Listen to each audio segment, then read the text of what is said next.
everyone and welcome to Invest World, where we talk about investing your money. Today we're going to talk about if stock investment is profitable. The short answer is yes if you invest on it wisely. Many people have become successful and rich because of investing on stock wisely. And so from this video we're going to learn how to be successful in stock trading. So what is a stock firstly? A stock is known as a security, also known as an equity. These are other names for stocks, which you can come across when you read newses. Secondly, stock units of stocks are called shares, which actually specifies the number of stocks you're going to buy. Instead of saying 20 stocks, we say 20 shares.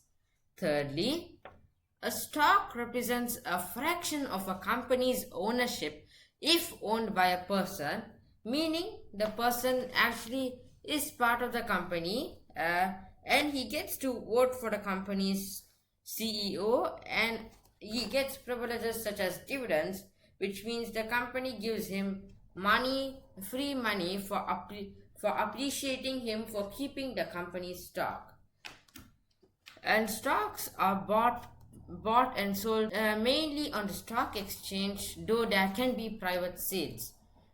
And a CEO of a company is usually the major stakeholder of a company's stock. For example, Amazon CEO Jeff Bezos is actually the world's richest person now.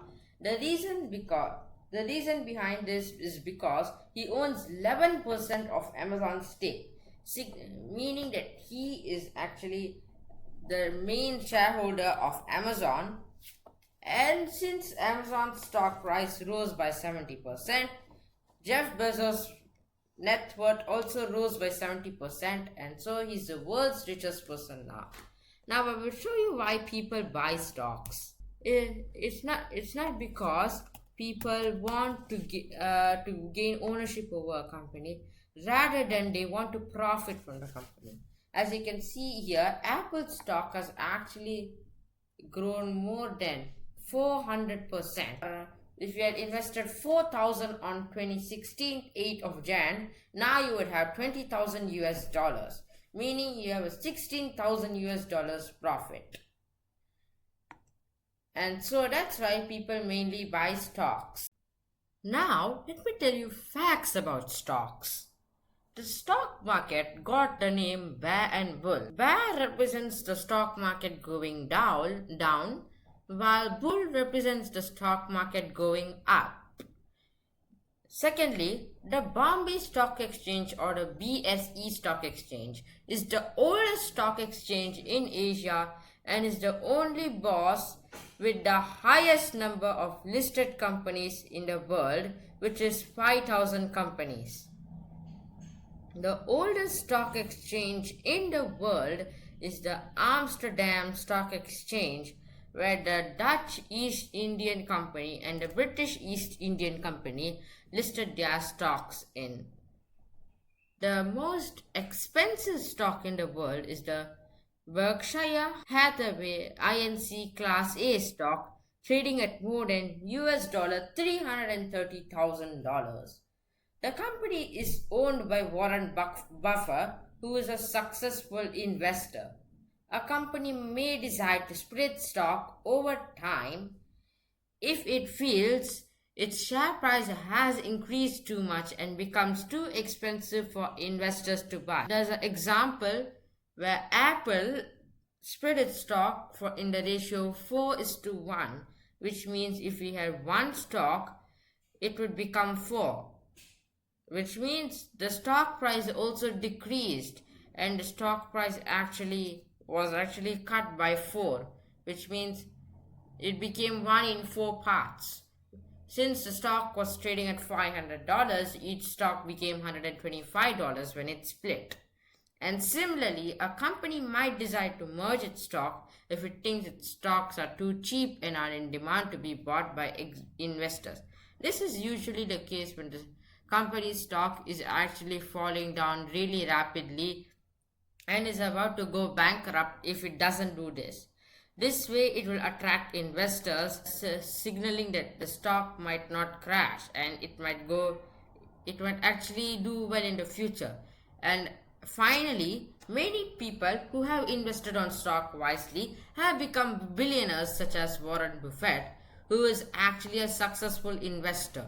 So now, who is Warren Buffett? Warren Buffett is actually the most richest investor in the world with a net profit of $85 billion.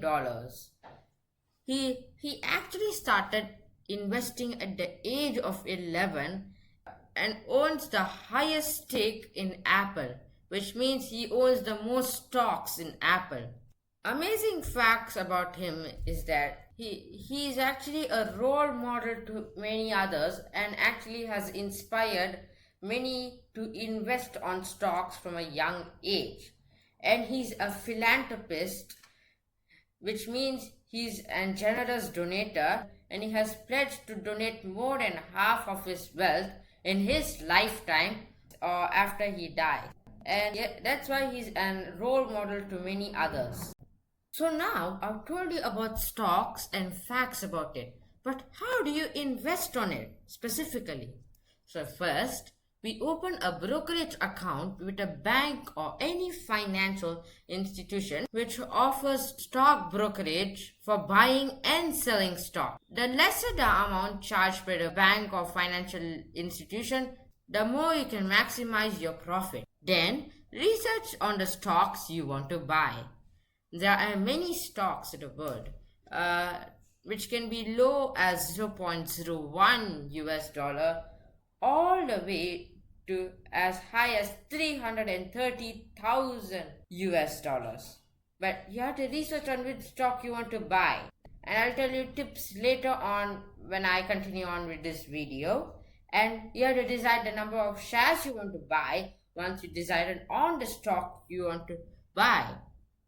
Finally, after you bought your shares, you have to follow the 3 steps and you have to optimize your stock portfolio. Once you buy a stock, once you gained a certain percentage of profit, usually 50%, you sell the stock and then you buy a stock. That's what optimization is called. Optimizing your stock portfolio is really important as we need to know when we need to sell and buy the stock. So now I'm going to tell you helpful applications for stock research. To research on the worthy stocks you want to buy. So now I'm going to tell you the apps that include Yahoo Finance, Google Finance, InvestNote and Investing.com. Just to take note that InvestNote does only focuses on Singapore, Malaysia and the USA market. So now I'll show you how to use Google Finance.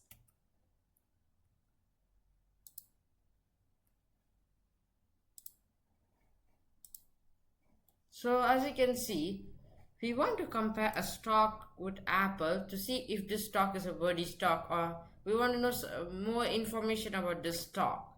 So now as you can see in the desktop, you go to the section called Google Finance.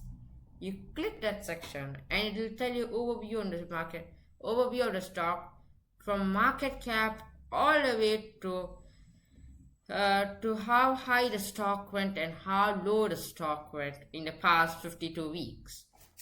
So as you can see, this is the overview and you can actually compare it with other stocks such as Nike, which is also a stock. As you can see, both stocks have relatively done well in their growth rate. You can also compare stocks by PE ratio, dividend yield, employees and market cap, which are really important when it comes to selecting worthy stocks. And so this is how you use Google Finance. And as I told you, there are other applications here which you can try out by typing the name itself with a Google search. The website will appear and you can try to search for stocks and compare them. So that's how you use Google Finance, and I've told you these are all the good apps for stock research. You can try these apps and tell in the comments which app is the best and which app do you think is the best for stock research. We have come to the end of part 1 of this video. I hope you liked this video. In the next part, we will talk about factors that will affect price and profit of a stock and tips to maximize your profit. I hope you liked this. Thank you for watching this video, and like and subscribe and share this with your friends. Thank you.